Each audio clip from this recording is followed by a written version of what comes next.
haddaan gacanta ku hayno waa 220 arday marka waxaan hadda maanta fursad u helnay inaan kala baageyno halkaas waxaan ugu aruurinayaa waa qayb 8 qof ah oo loogu talagalay qaybtaan fadhida iyo qaybta gudaha ku jirta oo qaybtii loogu talagalay 312 qof weeyaan waxay ka kooban yihiin fasalka koowaad fasalka toddobaad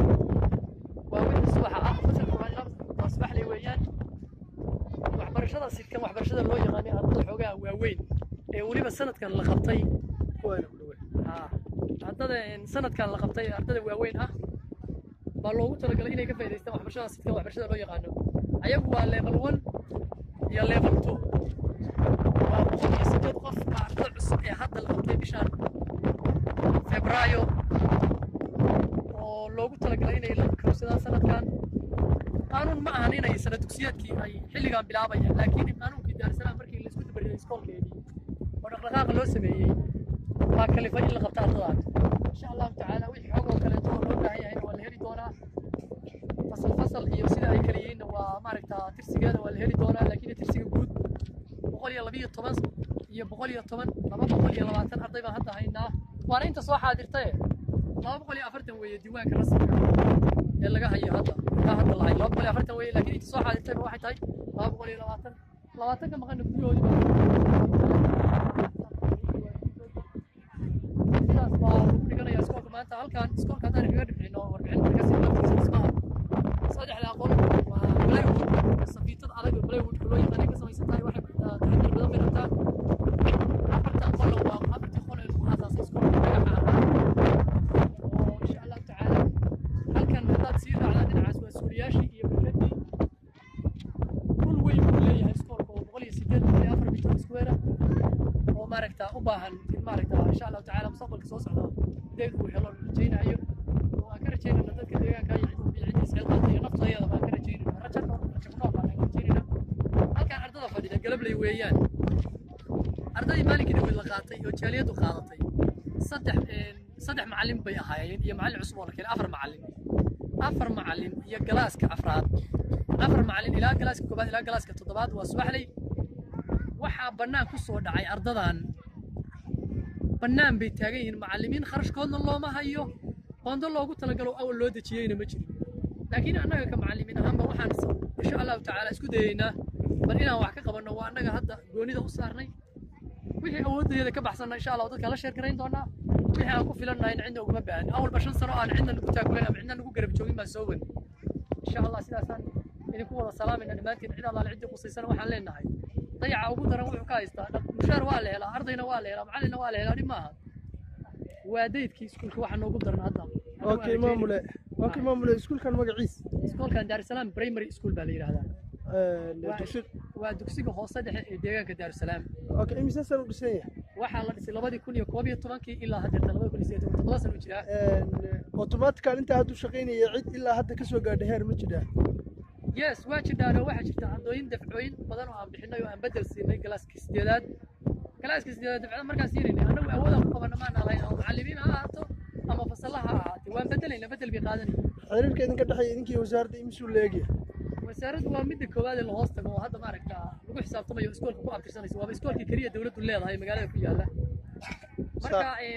wax la helo gunno iyo wax la mid ah laga heli jiray hadda waayaha dambana waxaan rajaynayaa in maaragtaa waxaan aragnaa inaan waxba laga helin hada doorashay wax looga qaybgalay waftiye badan baa idin yimid sida wasiirka waftiga hogaaminayay xildhibaanka waftiga hogaaminayay hay'adaha caalamiga kuwa maxalli ah qurbo joog wadanka u dhalatay ilaa hadda taageero intee laag wax intee laag baa idinka soo gaaray hadday noqoto xagga xildhibaanka xagga wasiirka xagga dawladda xagga qurbo joogta idin timid okay way isku duubnaayeen horta annaga ururada noo yimid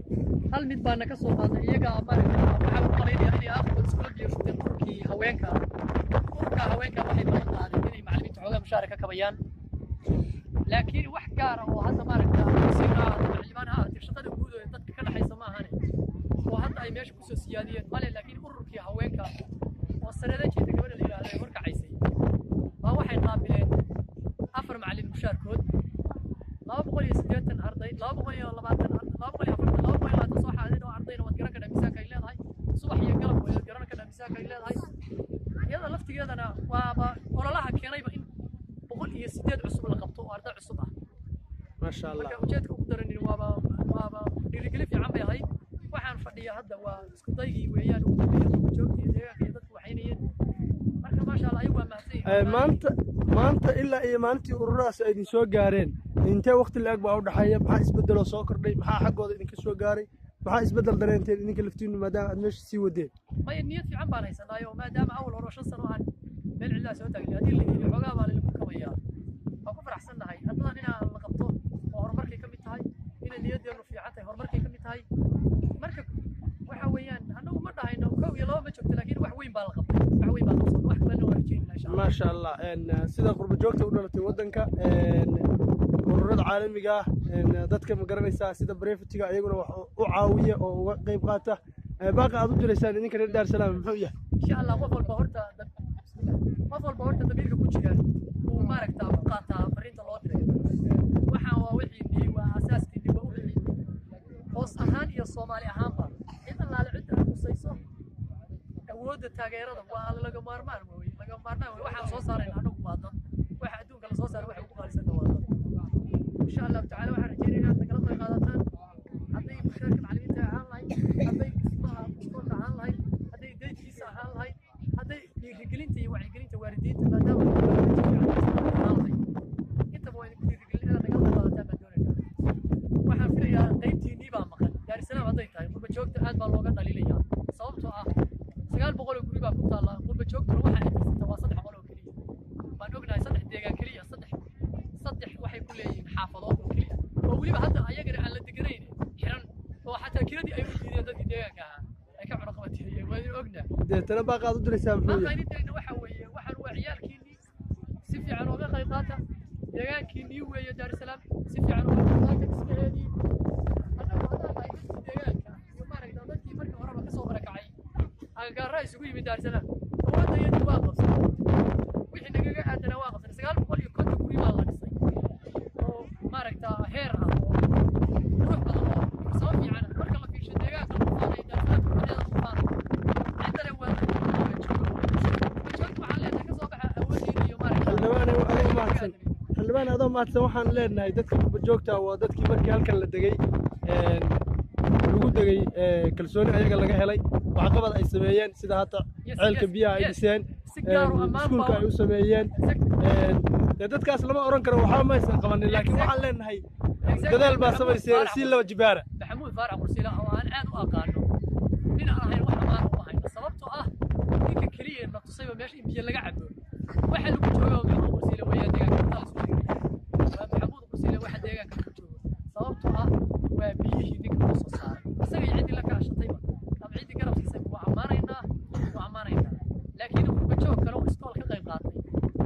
oo hadda lahay ama biyo ka qayb qaatay maasha Allah kuwa fiican oo hadda caafimaadka u dadaalayaan arkay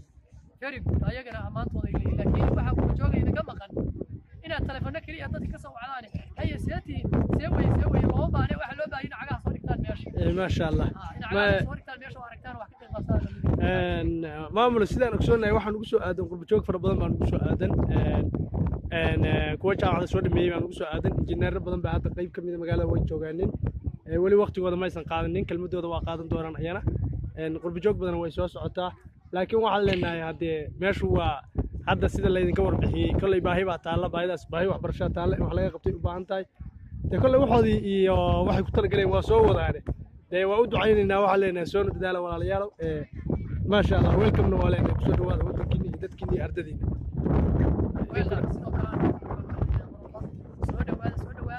لكن وحقبت رسمي وحقبت والله وقف إنه ديجان عاوية إنه نفتي سعاوية لما تبغى دار سلام وين يكرر